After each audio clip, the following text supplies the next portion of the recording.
Okey, brother ni tanya apakah perbezaan antara MAF training dan juga base training. Jawapan simple je. Tak kisahlah apa jenis latihan yang korang dengar dinamakan low intensity, itulah kita boleh relatekan dengan base training punya latihan. Base training ini di bawahnya terdapat pelbagai jenis latihan lah, tapi mestilah low intensity.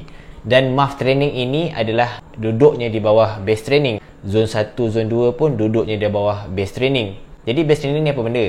Base training ini secara umumnya adalah kita nak membangunkan asas seseorang pelari tersebut. Bukan pelari beginner je tau, kena fokus untuk perbanyakkan base training ini. Even pelari-pelari elite sekalipun dah berpengalaman, dorang kalau nak buat satu program latihan tu kan, contohnya program latihan tu adalah dia punya tempoh sebanyak 20 minggu. 4 minggu pertama fokus dorang adalah untuk base training. Tujuannya adalah untuk membangunkan asas. Jadinya apa perkara yang diorang kena buat dalam base training ini? Biasanya diorang fokus kepada easy run, perbanyakkan long run. Apabila korang dapat perbanyakkan latihan-latihan sebegini, ini dapat membangunkan korang punya aerobic capacity dan dapat membangunkan korang punya endurance. Jadinya apabila korang dah melangkah ke fasa training yang betul, seperti adanya speed workout, tempo run, hill training dan sebagainya, korang tak adalah terkena cedera dan sebagainya. Korang kena fokus kepada easy run, perbanyakkan easy run. Tujuannya adalah untuk membangunkan kita punya muscle.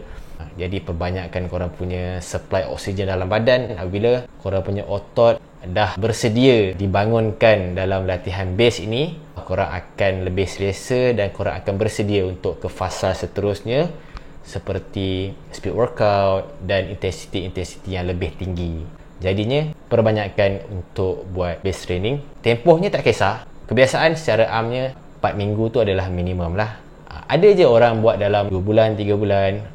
Kalau korang tak ada specific race tertentu, korang bolehlah panjangkan tempoh base training ni. Ada banyak manfaat lah. Seperti otot korang akan lebih bersedia dalam sukan larian ni, tak adalah tercedera dan sebagainya. And then korang lebih enjoy korang punya larian. Sebab mostly base training ni adalah easy run dan juga long run. Okay, so harap dapat manfaat daripada video ni. See ya, jumpa lagi.